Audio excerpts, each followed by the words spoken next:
Okay, we're going to do more of a vlog style video today. This is a Sportwerks Chaos 16th scale. I already have one of these if you've been around the channel a lot.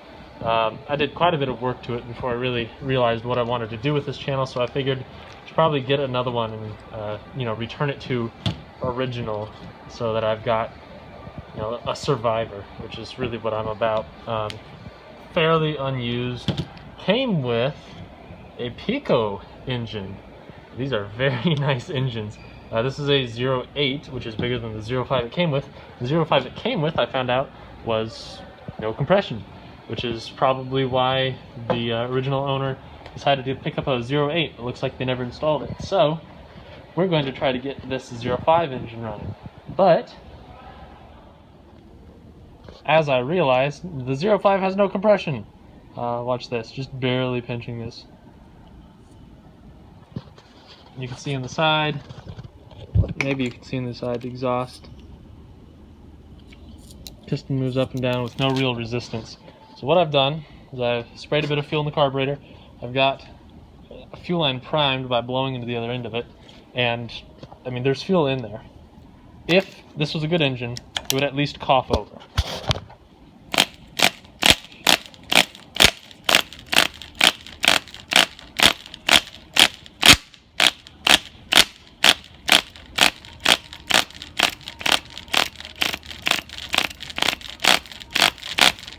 And the fact that it's not pulling any fuel in is another major red flag to me.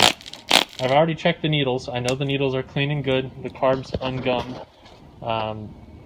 This engine, actually, in the manual for the Sportwerks Chaos, says with the exhaust attached, if you're getting too much fuel, plug the exhaust line. Basically take the exhaust out of the equation. And it has enough suction to just run the engine off of suction. So this engine, as I suspect, has no pinch. Now, I've already done a bunch of work before I started rolling the camera, so I know it has no pinch. But we are going to pop this head off and I guess really just take the glow plug out and you'll be able to see it. Anyways, let's go to a faster view, I guess. I'll disassemble the engine and then we'll show you how to re-pinch a nitro. That'll be fun.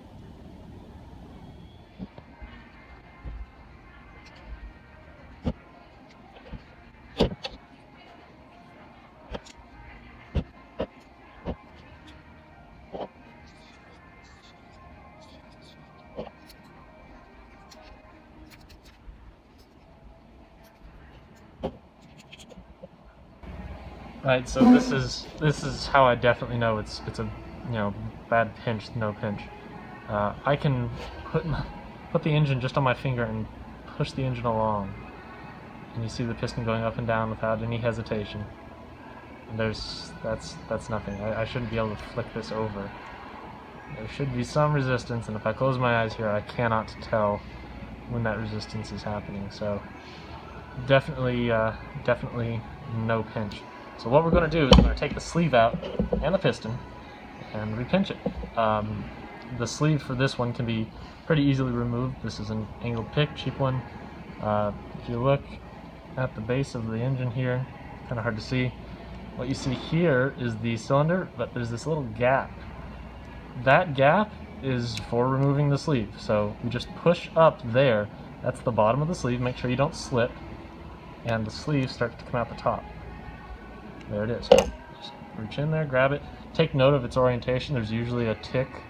That one faces towards the rear of the engine. The reason is your sleeve has various different cuts in it. So this is the exhaust port, and these two are intake. You want to make sure they line up again when you put it back in, or else the cutout for your exhaust literally won't line up with your exhaust and won't run at all. So there's the sleeve out. And same tool, right angle pick, rotate the engine to top dead center, and this goes for most nitro engines now. You should just be able to take your pick, reach underneath the rod, and lift, and that just pops right off. There's really nothing holding it down. When the back plate's on it, it keeps the rod from sliding off, but since the back plate's not on, there's the rod. And the piston, of course, is attached to it. And then, if you really wanted to, there's nothing else holding it in. There's the crank, just for fun. That little hole there is effectively your intake valve. And there's the bearings. Just a cool exploration of how nitro engines are put together. Anyways, we don't need the crank out. So, what you're going to need: a heat gun, a stove, a torch, something to get really hot, your piston, your sleeve, a worm-geared hose clamp for a real car, like this one, and a bucket of water, and probably something to hold this with because it's going to get really stupid hot. But basically what we're going to do is we're going to use this, put the piston in it, move it around, clamp down, and once we feel resistance again, we're going to heat it up so that this takes shape, and then drop it in cold water so it retains that shape, and then we'll have more pinch. So let's go ahead and do that now. Okay, so ran out to my car. This is a hose clamp that you'd use probably for vacuum lines. On a real car, you can get them from AutoZone. There's your sleeve. So we're going to tighten this down pretty much as far as it can go. Now the real trick is you can always make this pinch tighter. It's easy to squeeze this down. You cannot easily make it much looser though. So we're going to do this in small increments. It's starting to get tight there. You tighten it down, then slide your piston in. See if there's any noticeable difference. There definitely is already. So you only get that far into it, not even up to the top. Once you've got the ring tight as you can, grab onto it with a pair of pliers because you don't want to be holding this, of course. And I'm going to use a heat gun. You could use a small torch or even a stove, but just get it hot. We're going to hold it here for 2 minutes. I'm going to speed up the video. Hold it for 2 or 3 minutes, and then immediately dunk it into some water, and that'll make it keep its shape, hopefully. So here we go. Okay, heating's done. You can see this has kind of turned a goldish as compared to the silver, so that's a pretty good sign that we got it hot enough to actually take shape. We're going to unscrew it here. Hopefully we didn't overdo it. There's the sleeve. Just make a good general inspection, make sure we haven't cracked it or anything from that heat. And see if the piston slides in. Remember that part about don't overdo it? Well, looks like I overdid it. So the way to un-overdo it is to heat it up again, force the piston into it, and let it cool down with the piston partway towards the top. So let's go do that now. That should let this expand. We'll push the piston in, and then we'll let it cool down naturally, and that will let its shape take effect. Back from round 2 of attempting to undo the overzealous pinch here. I guess I should have videotaped it for you. Sleeve, of course, heated it up and immediately pressed the cylinder in, and had to put it on a table with a driver here to push down on it.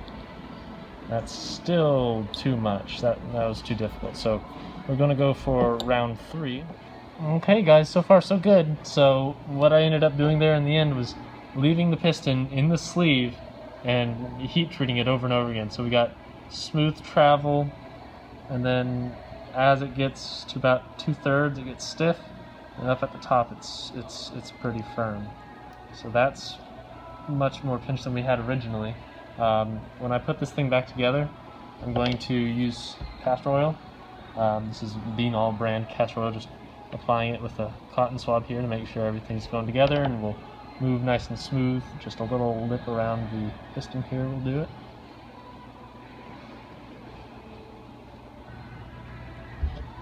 Make sure that'll slide. Oh yeah, nice and smooth. Good grab up at the top. That feels like a new engine, honestly. Alright, we'll get some castor oil on the ring here.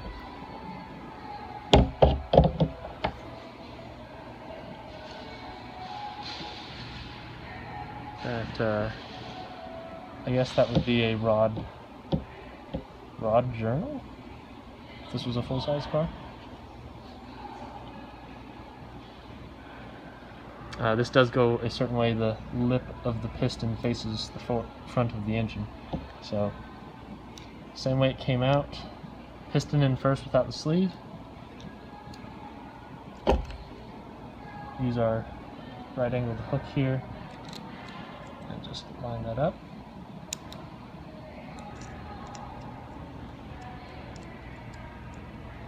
There it is.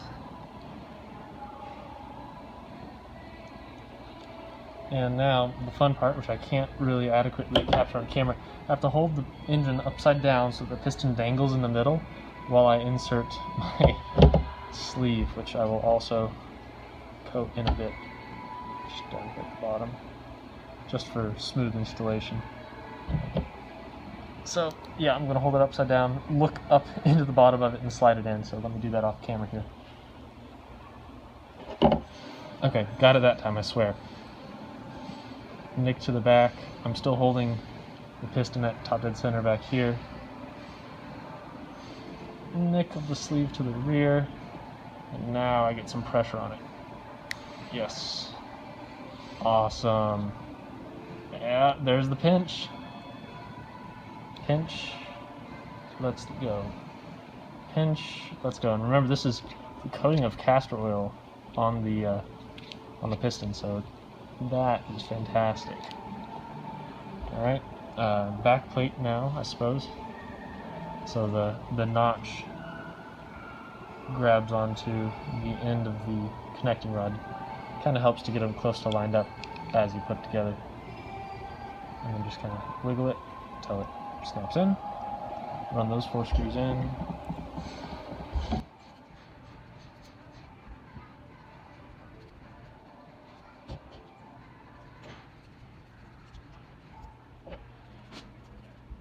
And the pull start. This pull start has the one-way bearing inside, and I guess while we've got it apart, we might as well make sure this one-way bearing is still any good, so it doesn't start slipping on us.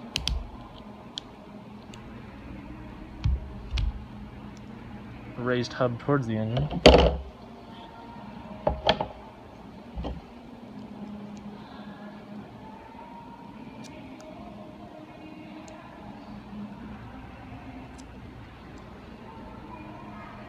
Definitely feels like it. I'm just going to wash it out with a bit of fuel, let it dry. And when that does dry off, the leftover oil will be good enough. So honestly, I think I'm going to put this on the engine first. I feel like that would be an easier way to get it all lined up.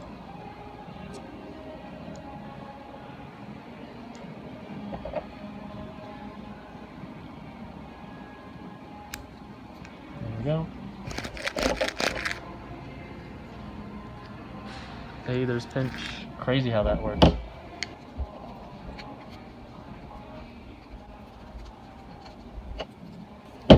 I love that the pull starter is bigger than the displacement of the engine. I think that's just hilarious.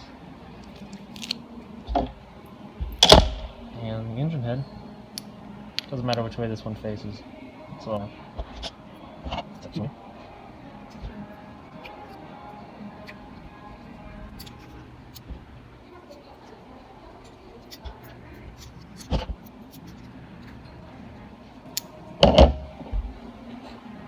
Okay, there we go. One put back together engine with compression. Oh, it sounds better already. Let's see if we can get it to start. Back at the test bench here. Have not primed it or anything, so we're just going to see if I can.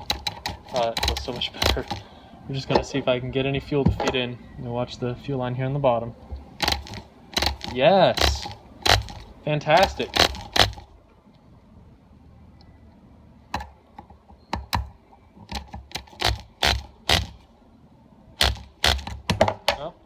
Forgot this glow igniter doesn't like to stay stuck.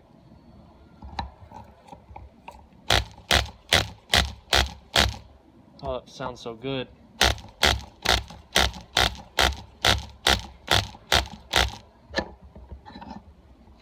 Engine is slowly walking itself off my vise. We're going to get a different glow igniter because this one's annoying me. That's actually a glow igniter.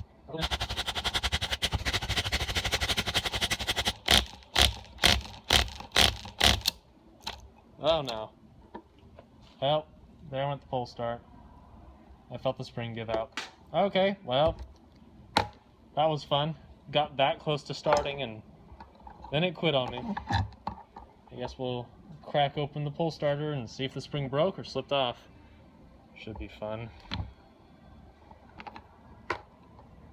Oh, okay, so I'm pretty impressed with myself on this one. That little kind of curl of steel is what failed.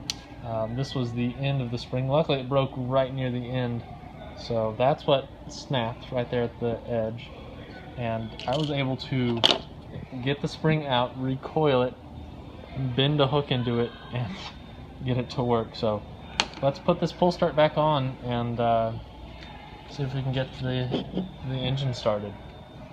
So I'm pretty sure we have a good engine now. I don't have a flywheel on it though, so there's really nothing to pick up and carry the motion or the inertia of each piston stroke. So you can hear it try to fire here. Listen.